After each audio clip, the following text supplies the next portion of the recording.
Okay, we're here at the Endless Honeymoon podcast. We've got a very special guest. I've been a lot of back and forth, a lot of emailing. Tough to get this guy in the studio. What are you talking about? What are you talking about? We're in person right now. This is cool, actually. I like that you have the incense. I could smell the incense. And wait, we do have incense. How did you know that? Because we're on Zoom, I'm here. honey, and you can see it. wait. Just let's introduce the estimable. Estimable Brent Weinbach. Thank you. I would say an honor to have you. You're so quirky, yet you're such an individual, yet I know exactly, like, you're so easy to peg. Like, tell me, Brent, would you ever have incense in your house? That's a no. I know, right? No, that's not true. I probably You would burn wouldn't. incense? No. The way you answered is not true. I probably wouldn't, but it's something I might consider. You went straight to no. If the pussy was good enough. If the pussy was good enough. Like, Brent, if he was like with a girl and she was like, I really love incense. Now that you are you've said you have Brent pegged, and I think you're right in that. I would say Brent's comfort zone would be talking about how good that pussy is. Is that right, Brent? Yeah, I guess that's what I do normally. As a monk, that's what I do. I talk about pussy. Let me just say, Moshe and Brent are best friends from a very long time ago. I'm taking this all for granted that everyone knows this, but they do they like to engage in discourse about very banal things. No, I wouldn't say we talk about, but that sounds like boring. That sounds like code for boring. And also, by the way, if the word pussy is boring, I want to just put it out there right now that I don't normally say the word pussy. I was just sort of playing along with your pussy, Moshe's, when he said it to me. So it's mine. Mine is the most delicious. Yeah. Brent, we have a few things to get to. We do have an agenda. You have a brand new special out. It's called Popular Culture. That's important for us to talk to. But actually, and I know you want to speak on that, and you said you wanted to. And I have some questions too. Well, I know that Brent said he wanted to treat this like a morning zoo radio interview. Is that right, Brent? Yeah. I want to see some honking of horns and stuff, you know? Brent Weinbach has got a brand new special out from the people over at Absolutely. It's over on YouTube. Brent, what can you tell us about your special? Is it a lot of laughs? It's big laughs. In fact, you were there. You might hear your laugh in there at one point. That's true. And there was. Oh, by the way, I'm sorry. I know I want to talk about the special, but I want to say something about you guys right now. You look like John Lennon and Yoko Ono right now, but Natasha is John Lennon and you're Yoko Ono. Oh, no. Doesn't that look like that a little bit right now, kind of? Wait, Natasha really is John Lennon in this situation? You're the plus one, Moshe. She's wearing a kind of, military kind of jacket of sorts. It almost kind of looks like. This is my father. When my dad died, I somehow came into the possession of his jacket from Vietnam that has his name on. Like, it says Legero right here. Oh, it's a little big for me, but I like to hide in it. That's a kind of John. That's Lennon style, you know. And Moshe, you're kind of wearing. I don't know that Lennon. Yeah. Oh yeah. This sort of to be Asian honest, style I look a robe. bit. Oh, just because I'm wearing a sort of Japanese-esque It's not just that shirt, I look like Yoko Ono. Well, no, but it's also you sitting next to this fatigue, a Lennon-like figure. This fatigues kind of jacket, and then also with the incense burning and everything, you look like some sort of, couple from that era. Well, also, wait, who do you think was a better singer, John Lennon or Yoko Ono? That's a great question. A difficult question to answer. I don't know. Probably Yoko. Who had a better voice and better songwriting skills? Probably Yoko. Obviously Yoko. I think it's got to be Yoko. It's got to be Yoko. Beautiful, Got to be Yoko. All right, so the special, it's got big laughs. It's got, look, it's got all the hot pop culture topics of the day.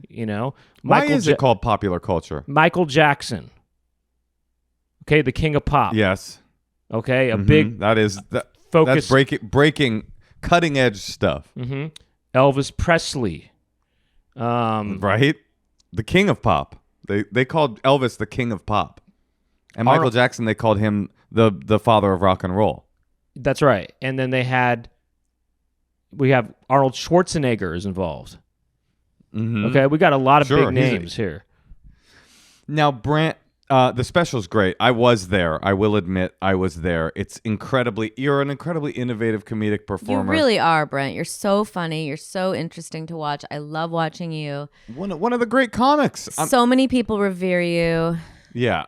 But I will say that the Michael Jackson bit is one of the best bits, maybe one of the best bits in all of stand-up. Oh, I've seen that. Oh, so it's going to be a special on the special. That's awesome. One of the best bits in all of stand-up. A purposely absurd bit about how... Can I spoil it? Go ahead. Spoil it. But the premise of the bit is so absurd, and you would say, I mean, it would be fair to say Brent's a bit of an absurdist comedian, and the premise of the bit is that Michael Jackson hides the F word in all of his songs, and Brent like sings a virtually unlimited amount of Michael Jackson songs with the F word in it, and it's real. Oh yeah, go ahead and do one. I know. I'm just saying, I know every Michael Jackson song. I know, and you're a huge Michael Jackson fan. Well, he's a fascinating figure.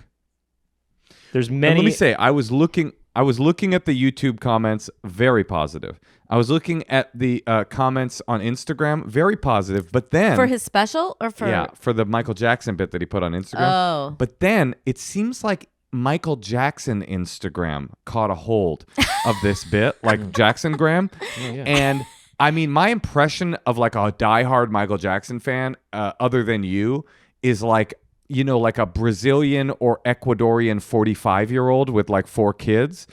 And I would say they are unaware that it's an absurdist bit. And there's like a lot of comments like, this is lies. Michael Jackson, he knows swear never. Why this comedian lie? That's a pretty good Brazilian accent. I think maybe you could add a little more a little more oi sounds to it to make it fully Brazilian. This is getting uncomfortable for me. I regret the accent. Do you have a plate watching update, Brent? That's what I was trying to get to. Last time we talked, you were telling us about license plates. You got a whole system. You got a crew. You guys go kind of scoping out the neighborhood for plates, license plates. Tell me what's the coolest license plate you've seen recently? Look, the focus has sort of shifted since the last time I talked to you about plates. Whoa. Because major update. Well, why did we waste all this time talking about your stupid special? We should have been talking about the shift in the plate watching community. I know. That's probably what it's more important. But when I first talked, or when I last talked to you, it was really cool to find the old plates. You know, the plates from the '60s or the '70s. Or the early 80s. Well, any plate from the 80s was cool to see at the time. I kind of saw all that. I covered all that. So kind of mission accomplished. So then now the focus is how did you see it all? Just keeping my eyes for a long time. Keeping my eyes peeled. You know, when I'm driving, just looking not at the road but looking at people's the rear parts of their cars.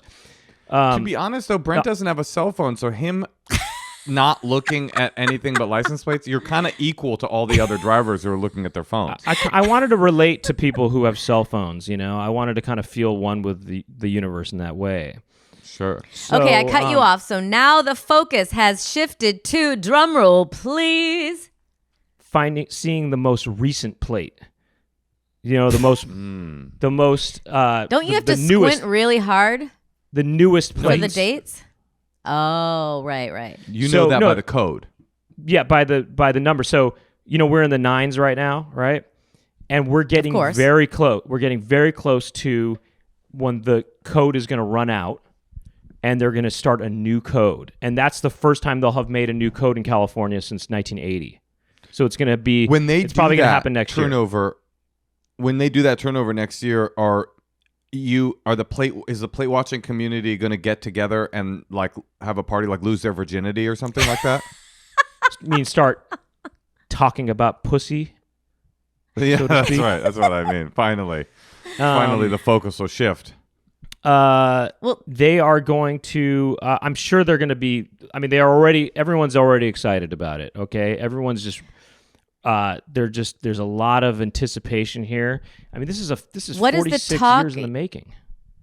What is the talk in the plate watching community in terms of like, is it going to be a 0? How are they going to restart it? Do you guys have They're any? gonna flip the number. They're gonna flip the format. They're just gonna flip it. It's right now. It's one number, 3 letters, 3 numbers. They're gonna flip it once it runs out to 3 numbers, 3 letters, and 1 number. Whoa! That's fucking crazy. It's pretty nuts, huh? I didn't see that. I mean, you could have given me 1,000 guesses of what they would do to restart it. I wouldn't. 1 number, 3 letters. And how did you find that out? Was that was that? I read it on. Have you spotted it? I read it on platenews.com. And have you spotted one of these yet? Well, no, they haven't. They're not. They don't exist. It hasn't Maybe happened they're yet. testing them It's out. going to probably happen next year. But I have been, I have been seeing the latest plates, and right now I'm looking for a 9U. Okay, because we're in the 90s right now, and I have a feeling the 9Us are out there. A 9U is going to drop pretty soon. It already has, and I have yet to see it. But that's what I'm looking for. And so if anyone out there wants to join in on the fun in California, 9Z, that would be like the newest plate. People really are on the about cusp. to ejaculate once we're at 9Z. Okay, that's So really. if you're at 9Z, you are truly on the cusp of a new era. I mean, you are. It's pretty cool if you think about it. It's like seeing a 9Z is like being in a horse-drawn buggy and seeing a Model T drive by, and you go, "What's that?" Mm-hmm. Like things are about to change. And are there any incentives the first person to spot a 9Z in your group? Oh, well, the incentive is that it's just cool to see it. Wow, this is the freshest Do you take plate. a picture to prove? Well, I did. My friend, you know him too, Ryan Singer, he had it at the time. He was the first. Okay, there's a website where people can put in the latest plates that they see, and they spot them. And so everyone's kind of saying, oh, here's the high Is it right Pornhub? here. Yeah, Pornhub.com. It's Pornhub.com. Have you heard of it? Mm-hmm. And anyway, you enter in your plates. Anyway, Ryan Singer had a plate, and it was the newest plate. And I said, "Hey, can we get a picture of that? Because I want to. I think this is. I don't think anybody has this. Anyway, I had the highest latest plate for about 10 days. Well, see, you're at a competitive disadvantage with the other virgins because you don't have a cell phone to take this picture of the plate. You have to call a friend. You don't even need the picture. You just need to have a verified account, and then they take your word for it. Oh, and you make a claim? Yeah.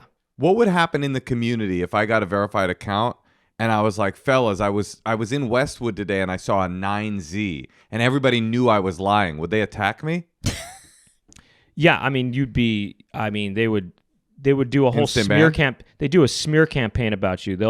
They would put out a lot of bad info about you. You have to watch out with these guys. They can be dangerous. Does your group have a name?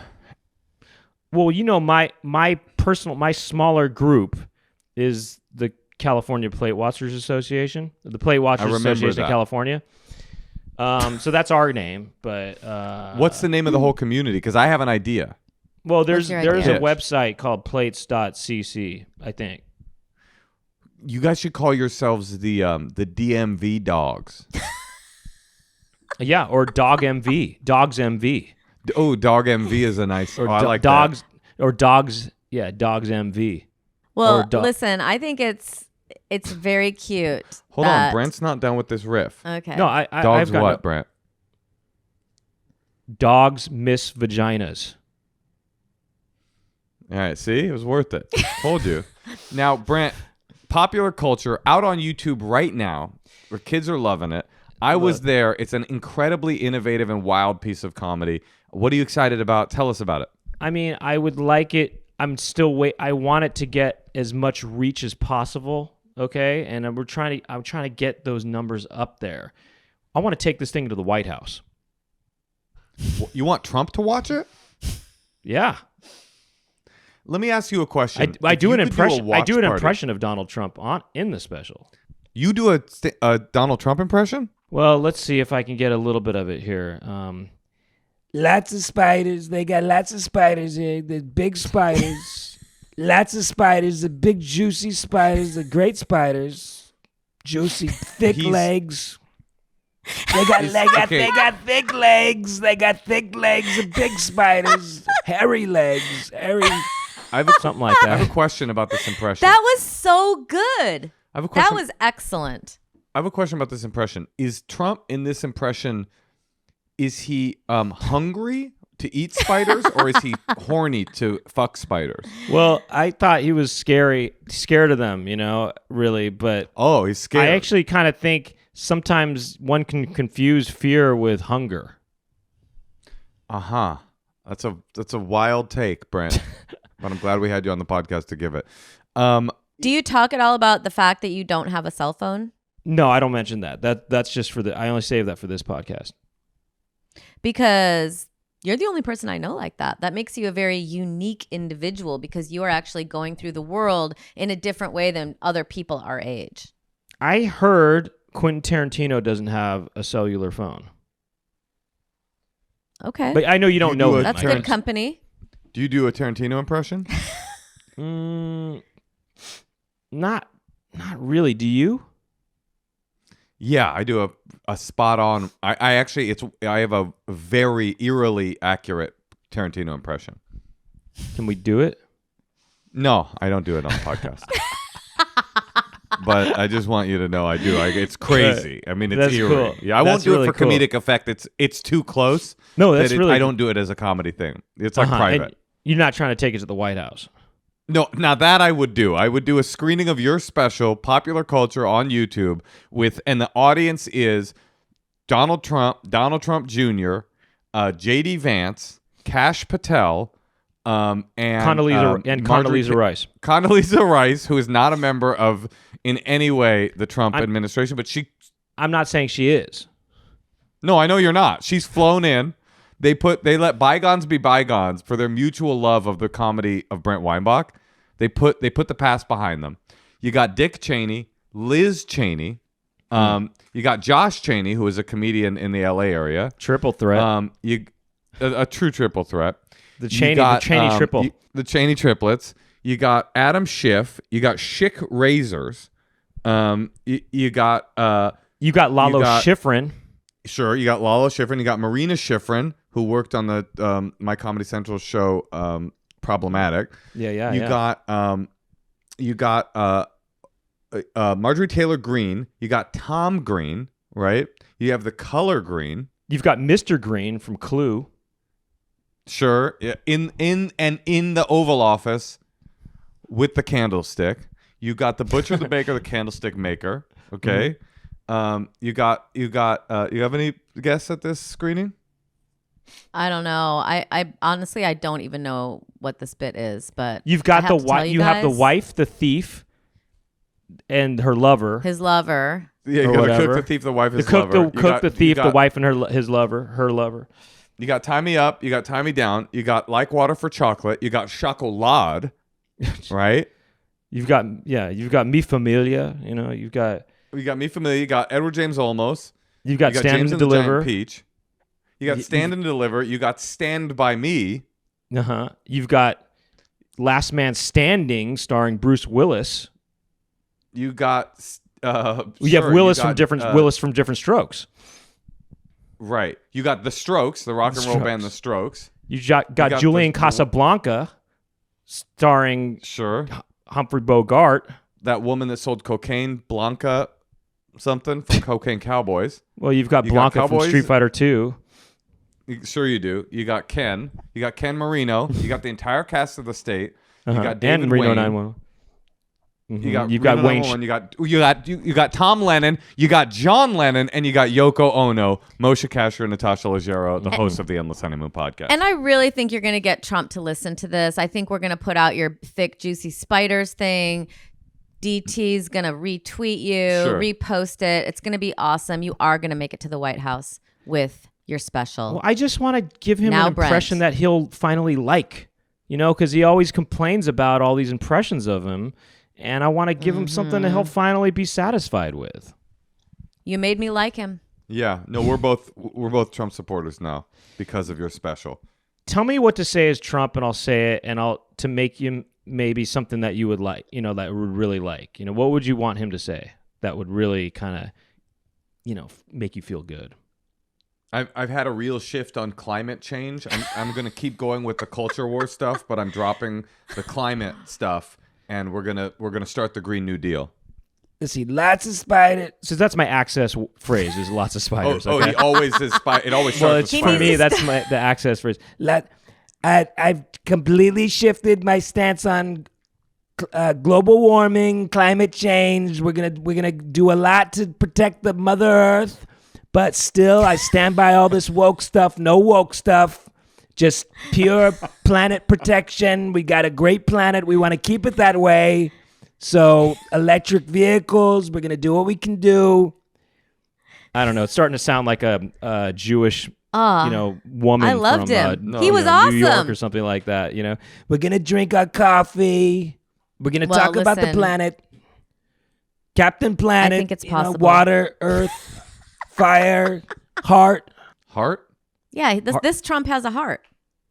Well, that also Captain Planet had, this was after my time, but, it was something like water, earth, fire, wind, and heart. I like that. Well, speaking of heart, I was going to say your special has a lot of heart, but the truth is, that wouldn't be an accurate description of your special. It's got a lot of, like, MC Escher, like, doorways and pathways. It uses pop culture to go into this just really nearly, I would say, psychedelic, which is interesting because you're not a big drug guy. I'm not one at all. Just say no, everybody. Speaking of presidents, folds and like crooked paths into comedy. People don't do comedy the way that you do anymore. I would say there's like 4 comics that are as like sort of out there and innovative as you are in the whole oeuvre, and 4. You're the best one. Well, Brent Weinbach, popular culture. Thank you, Moshe. And wait, how do we see it?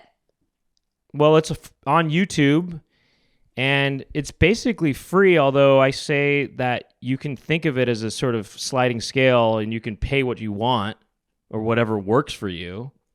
But it's Why would you pay if it's free on YouTube? Well, I mean, to tip the artist. It's not even. I don't even think of it as a tip. Just think of it as if you wanted to pay for it and you thought, well, actually, I feel like this should be whatever it is and whatever works for you. But it's free also. What's the dollar amount that you've raised so far? We're trying to reach a goal of $20 million. Whoa! Say that as Trump. We're trying to reach Brent Weinbach's popular culture. We're trying to reach a goal of $20 million, and only you can make it happen. Go to youtube.com, type in Brent Weinbach, popular culture. It's a great special. It's a great special. Oh, Sounds now it's Louis Armstrong. Now it's getting Louis Armstrong. I see pussy colored blue, red pussy do. That's kind of fusion of Louis Armstrong It and is Trump. a fusion of all the things we've been talking about. Hey, Tosh. Tosh? Oh, that's right. I'm alone in bed. But at least I'm alone in bed in my Helix mattress. Helix mattress is the mattress that Natasha and I sleep on and sleep with each other on. She's not here right now, but I'm thinking of her because this mattress top is cool. And that's the kind of mattress she ordered. But it's also firm. And that's the kind of mattress that I ordered. We were able to take the sleep quiz on helixsleep.com and find a mattress that was perfectly suited to us. And you should not be left behind either. Right now, you can get 27% off site-wide, plus free bedding bundles, which is a sheet set and a mattress protector with any Luxe or Elite mattress order. This is an exclusive offer just for you, Endless Honeymoon podcast listener. Sleep like mom and dad do. Go to helixsleep.com/honeymoon and get yourself 27% off site-wide, plus that bedding bundle, and treat yourself to Helix today. So, Brent, we have some letters that people have written in, and they need some answers. Could you help us? Absolutely. Today's going to be a written-in question episode, Brent. and we thought that your wisdom could truly help these people figure out their effed up lives. So I'll read the first one. Dear N and M, my boyfriend and I have lived together for a little over a year, and I've started feeling recently weirdly disconnected. Even though we're around each other all the time, we'll watch TV and one of us ends up scrolling. We'll go out to eat and be on our phones by the time drinks come. It's not malicious, and we're not fighting about it. It just feels like coexisting more than actually connecting. I brought it up, and he brushed it off with, "We both do it." Why is that in the impression of the guy? Because I'm just really good at... Can I do the guy? Yeah. Okay, say the sentence again. I brought it up, and he brushed it off with... We both do it. Isn't that nicer? Which is true, but I miss feeling present with each other. How do we reset without it turning into a lecture or a no phones rule we both immediately ignore? Sincerely, Dee Dee. Dee Dee Bridgewater. Did you write this? I mean... Oh, do you have that issue with you guys or something? I think every couple has that issue, and Except I think for that... the couples you're in, Brent. Mm-hmm. This will never be an issue in a couple that you're in. No, he'll be like on his license plate watching All right. message board. Dear M and N, my boyfriend is obsessively looking at license plates every time we walk through the neighborhood. It used to be about finding the rarest plate, but now it's about finding the newest plate. I don't know what to do. I feel like we're not connecting. I brought it up to him and he said, we both do it. And I said, no, we don't. You're the only person that does this. No, I think that phone addiction is a slippery slope, and unless you have some guidelines around it, like no phones at the table. And if someone's not into that, like I go out all the time, I'm sure you do too, Brent, to restaurants, and you see couples sitting there with each other and they're both on their phones. Absolutely. I just think you think to yourself, why are you hanging out with each other when you're not being present? Why are you even here? Why are you here? Why if you're going to, we got to get people more present. Let me ask you a question. Now, hold on a second. What if you looked over and you saw a couple sitting at a table, each reading their own book? They're not being present with each other. I don't think that's really cool either. Really? I mean, if you're out to dinner and you're both reading a book. No, if you were at a cafe, and you look over and you see a couple, and one of them is reading Derrida, and the other one is reading the transcript of Brent Weinbach's popular culture special on YouTube. You go, oh, that's nice. They're getting their reading time together, but they're in the physical proximity. Your argument doesn't work because a cafe is way more casual. We all see people every time we're out at a restaurant, sitting at a nice restaurant, not talking to each other, staring at their phones. You're supposed to go out to a restaurant. There was never a time in the 30 years ago where you'd go out to a restaurant and just sit in silence with your friends. I think even in the 80s or wherever, if we saw people at a restaurant reading books, we would think that wasn't cool. Exactly. Well, look, okay. A cafe is different. I have a slightly different take than the two of you, which is that phones are good and they can help you really connect at a dinner. It's good to scroll your phone. No, my feeling is that this letter isn't necessarily about phone addiction. It's about a lack. I mean, even though phone addiction is very real, it's about a slipping into the banal, non-exciting, non-connectiveness that can happen in a relationship. And yes, the after honeymoon period, to be appropriate, which Natasha and I have never gotten into because it's ours endless. is more like, and yours is more like popular culture right now on YouTube. Yeah, that's right. Yeah. I just think there needs to be time set aside for it being okay to scroll in the house, and it's totally fine. That's why I think times like meal time, that's like a real sacred time where one should be connecting. And if you're not connecting with your partner during these types of times, like you're sitting down enjoying the meal, you guys don't really grow together in the same way. I'm not saying they shouldn't be able to scroll in the house, but and if your partner's not interested in getting to know you during dinner time, when you go out to dinner, you just need a hard and fast rule. We don't eat, I'm suggesting, at meals, because then that means all other time in the house you can be on your phone. Yeah, I have a rule: no phones while I'm eating anything. Lunch, dinner, ass. Like, no matter what, it's going to be a no phone I'm trying situation. to give people advice I here. kind of agree with you. Brent, what do you think of this? Like, okay, obviously both you and Natasha, to varying degrees, have a harder, kind of more orthodox view on phones generally. But this couple, she said, no, I don't want a phone rule that we'll both ignore. But what about a no phone rule while you guys are out to eat? And if your boyfriend says... Or eating at the table. And if your boyfriend says we both do it, you say, I'm willing to not do it. It's important to me. Let's set this rule. We did that in our relationship and it worked. Try going out. I just wonder what it's like if you just try going out and leaving the cell phone at home. Just see what happens, as a test. Brent, that's super smart.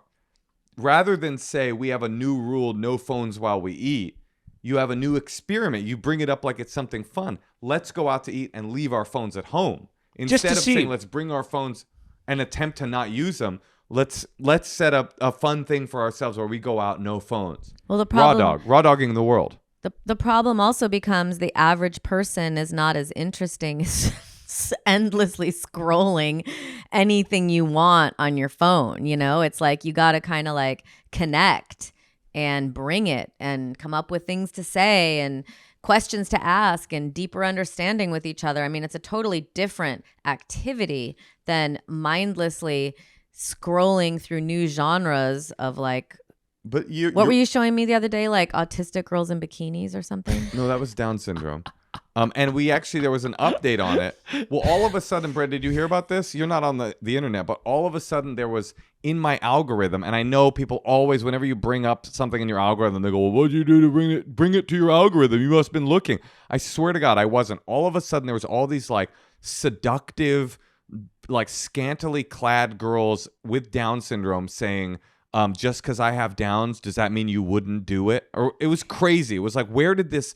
So how can you compete with that? So what it was it was an AI like meme generator where people were putting their pictures through this like Down syndrome generator in order to, I don't even know what it was in order to do. It was in order to make people basically talk about it, to make people go, oh my God, like what's going on? What is this new meme? So yeah, you're right. But that the internet provides things like that are kind of endlessly distracting, where you go, oh my God, what's this new thing? Right. But I think to bring it back to books, Brent, yes? Well, and it's even more removed from reality that these are just sort of fantasy AI generated kind of experiences. Your extra reality in a weird way. Something like that, yeah. Go on. I have one thought too about it. Go ahead. Sure.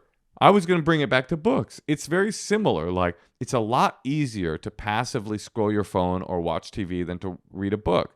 But when you do sit down and you do get sucked into a book, you have an experience with a book that feels deeper and more meaningful, although more difficult to focus on, but deeper and more meaningful, more mind-shifting, more mind-expanding than just being on the phone. So yes, it's harder to connect to a person one-on-one than to scroll your phone. But if you do it, the results will be incredibly meaningful because you'll get to know a person on a deeper level. That's so cool. I've been doing that, not to bloviate, but I've been doing that because I read that Jonathan Haidt book, and he was like, most of us don't have one moment. Brent, you're an exception. Most of us don't have one moment in our lives where we're not distracted by something. When you do the dishes, you're listening to a podcast. When you're on the toilet, you're looking at your phone. Like every moment, I'm not. Your attention is sucked away.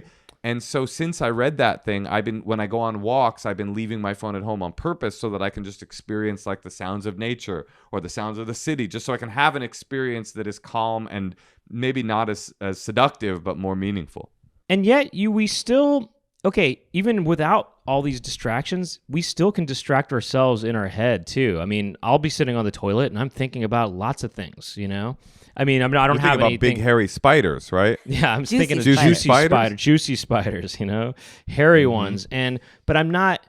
It's interesting that, I mean, this is kind of just getting more tangential in a way, but even without a phone or whatever to distract or to listening to the radio or whatever, our heads are still running something that might take you out of a moment. You know what I mean? And I can sometimes be too in my head to be sometimes present. So the practice that I do is if I find myself not being present, I don't know if I've talked about this on the podcast before, this podcast, but I start to describe what is in front of me, in your mind? Yes, and just in the Trump voice. In the Trump voice, yeah, and and then I just, as I'm describing things, before I know it, I'm actually a lot more there than wherever I was in my head. You know what I mean? I have to be honest, Brent. This is like straight up Buddhist. Maybe it is something like that. I don't know, but that's just something I do. If I feel I'm in my head too much, I start to just try to ground myself by looking, just describing in my head what is in front of me. Well, the kind of baseline, and I've never been a good meditator, but you're a great meditator, Natasha. How do you do it? Well, I do chanting, and that's why I like the chant, because it gets you out of your head. It does that work for you. Like when I've tried the transcendental meditation, they're like, your eyes, I never know where my eyes should look, because they can't be closed and they can't be opened and they can't be focused. They just have to be kind of like soft gaze. Yeah, like that's really hard for me. And then the breathing, like you just want to feel, but they'd say like you just want to feel your breath on your breath from your nose on your upper lip. That's all you should be focusing on. Yeah, but that's hard, because then you think, in transcendental meditation, the first lesson is they say, "What's that on your upper lip? Do you smell that?" And it's like very bullying. It's like very like schoolyard bullying. They're like, "Oh, that's your upper lip, bitch."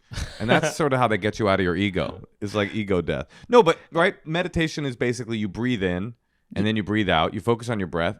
And then as your mind starts to wander, you bring yourself back to like, "Oh, no, I'm breathing." You don't say, "I'm fighting the distraction." You say, "No, I'm breathing. I'm breathing." I mean, that's what meditation is like there's a third level, right? You start with, I'm distracted by everything. You move into, I'm going to try to like be focused and pay attention. And then if you become enlightened, you're like, I'm not even paying attention to the stuff in the world. I'm just in nothing, in no thought, in breath, I don't know how we became a self-help podcast and a meditation podcast suddenly. Well, I learned some of this from this guy, David Nickturn, and we should have him on the podcast, because I really like these very simple, non-even spiritual ways to describe the meditation. I mean, that's why transcendental meditation was so popular, is because it didn't feel religious. And still bringing it back to the woman who had called in or whatever, or written in, maybe an interesting kind of fun thing you can do with your significant other is just stare at each other, have a staring contest. It might be kind of an interesting way to maybe start to, because it's not just about the phone thing, I think. It's about feeling, being present with one another, right? And I think maybe just staring at each other could be kind of a fun thing to do. When's the last time That's crazy, you two because you don't even do drugs, and this is your idea. We did this recently. Well, it's very funny, Brent. This is a very Brent bit of advice, because you're a very intelligent person, but also, and you'll see in the special, you can really have the mind of a juvenile, because you're basically suggesting eye gazing, which is like a classic kind of intimacy technique, but the way you describe it is have a staring contest, see who blinks first. Well, no, I mean, I just thought it'd be cool, and it also might make you just appreciate that person more. Is just to sort of take your person in, just be. Have you done that? Have you ever done that with someone? I think you and I have done it a few times, right? Could be. It's very it is intimate, but it's also like intense and uncomfortable in a way that's Moshe hated it more than me. Is that true? But that made me hate it more, because he was so uncomfortable. I actually have done it, and I think it's fun to embrace how weird it can be, actually. Yeah, I agree. You start to feel things that you physically feel things that you didn't, I don't know, maybe you haven't felt before. It's kind of like embracing Disney Channel content, even though you don't want to. It's exactly the same. That was the experience I had. I was going to make the same corollary. Yeah, it's, you might think, oh, this is for tweens or whatever. This isn't for adults. But then you embrace it and you feel kind of weird about it, and you keep embracing it, and then you start to feel kind of interesting. What are you watching? What the fuck? And what are you talking about? Bug Juice, Lizzie McGuire show, that kind of stuff. High School Musical.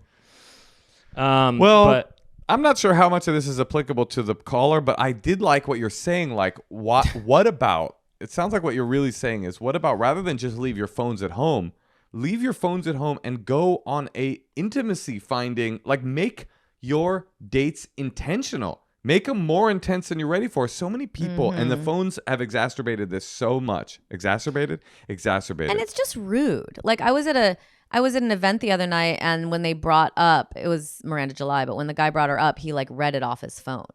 You know, like, and it was like at a big packed theater situation. Like, it's just kind of part of the generation is like, my phone is with me all the time. My phone is, what is it? It's like a watch. I just have my phone with me. No, I was thinking when she told me that, I was thinking there's kind of a funny bit in there. I don't know if I haven't written it yet, but in my mind, it's like doing a eulogy on your phone. You know, there's like something very funny to me about that. Like, well, hold on. And you're like scrolling. Okay, here it is.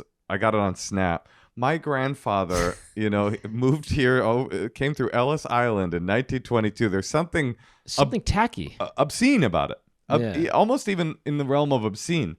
But I like what you're saying. A lot of couples walk through their whole relationship without ever doing anything intimacy and deepening and connecting because partially they're able to be so distracted by the rest of the world. So I like this idea of like a young Gen Z couple that's texting constantly saying, let's do 2 or 3 dates where the point is intimacy. Forget the phone. Forget fighting against the phone. Let's walk toward some sort of increased intimacy. And if your partner's not interested at all and they just want to like zone out because they had a long day at work, it's like, okay, I understand that. But when we like sit down and have a meal, I want to talk about my day and I want to hear about your day and I have thoughts I want to share. And this is like a time for me for connecting. And I think you have to nip that in the bud immediately. And if the person says, no, I won't do that, I'm going to stare at my phone. Well, that's red flag city. It's time to get out. Because it's rude. Time to unsubscribe to that relationship. Yeah, and I'm curious about you guys. You guys said you did the staring contest? We did. We were forced to by a couples retreat workshop.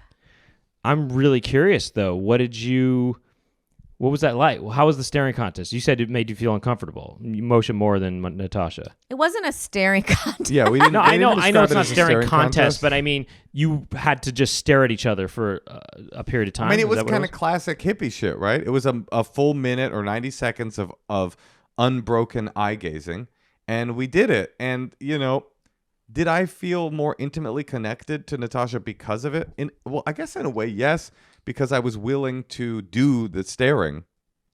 Yes, it's like that's kind of, you know, when we first walked into the couples retreat, it was this 70-year-old couple and they were singing this like kind of bad song. I mean, it was cute, but like they wanted everyone else to start singing and there was tons of people there and like Moshe immediately started singing and it just kind of made me cry a little bit because like my voice is not no, it was just like he was so open. It was like part of it is just being open to doing the thing, you know. Like I didn't want to start singing that song, and I'm less he's more inhibited than me.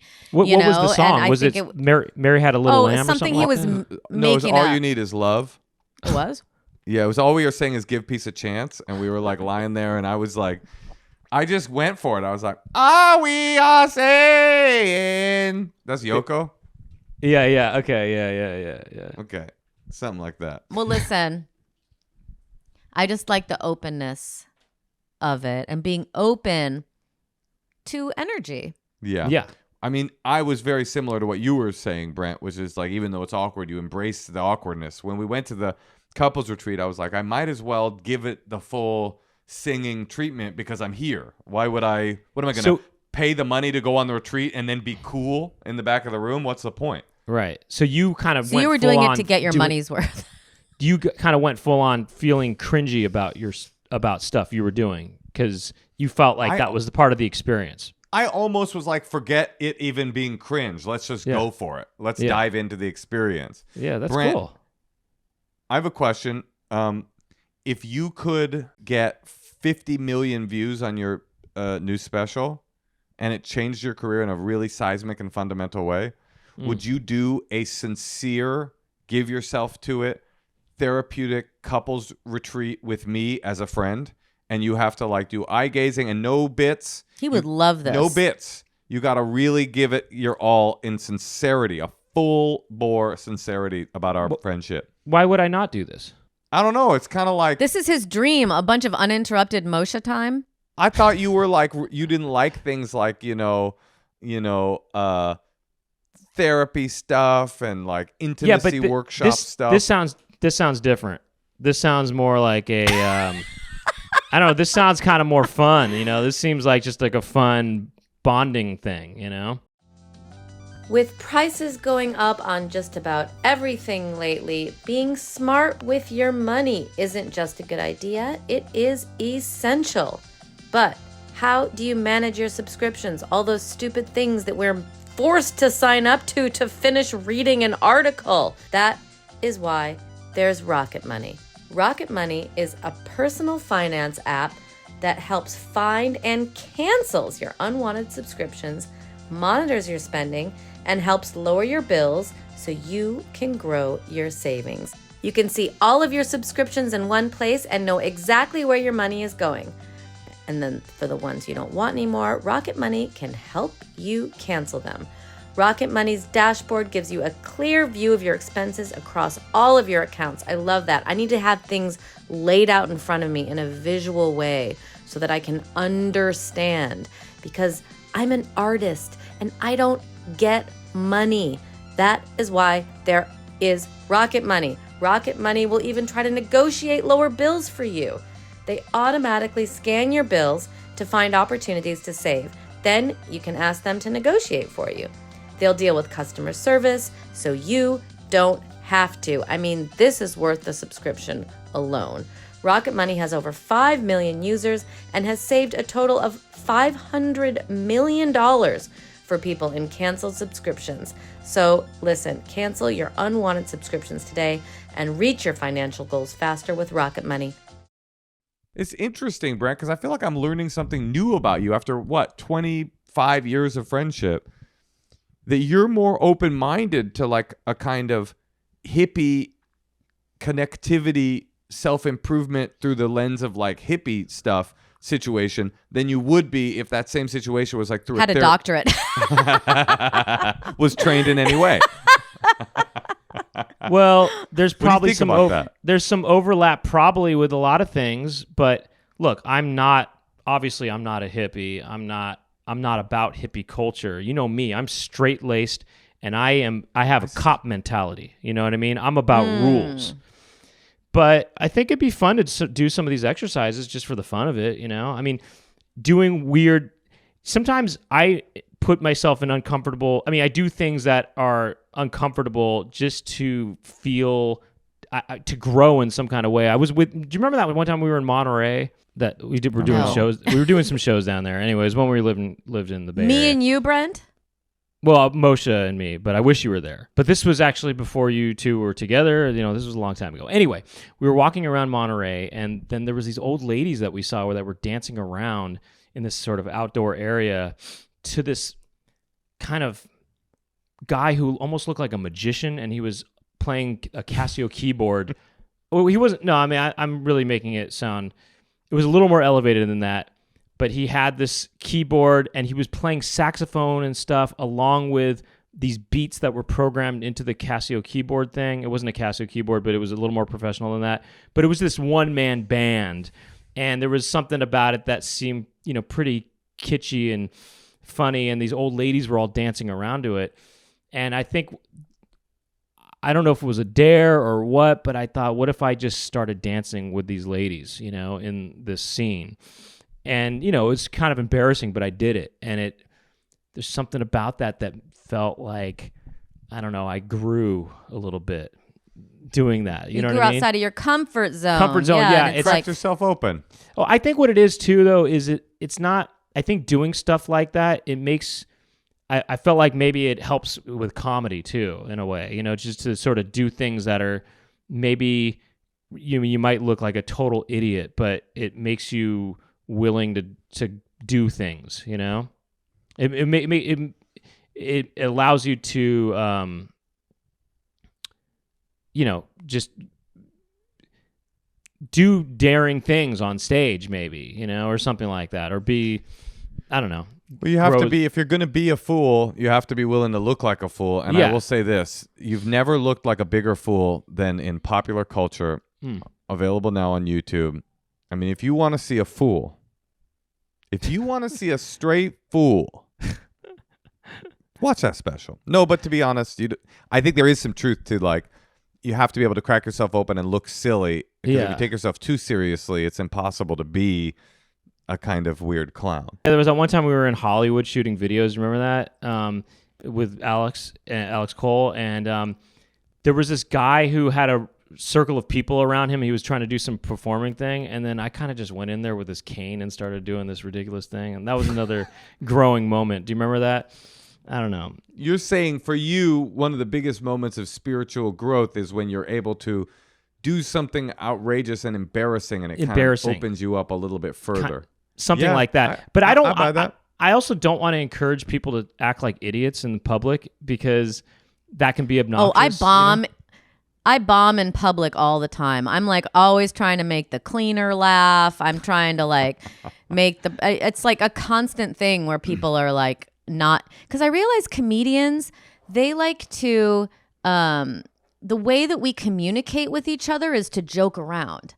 That is not the baseline for most normal people's communicate. It's not. Most people are just like, I'm going to get through the day. I'll be nice. I'll be pleasant, hopefully. Or maybe they'll be angry, or maybe they're just trying to get through it. But people's main goal is not to joke around. Well, and that is like something I miss sometimes in my day-to-day interactions. I don't want those people in my life. I've started to realize that if you ain't funny, we ain't hanging. I don't agree with that.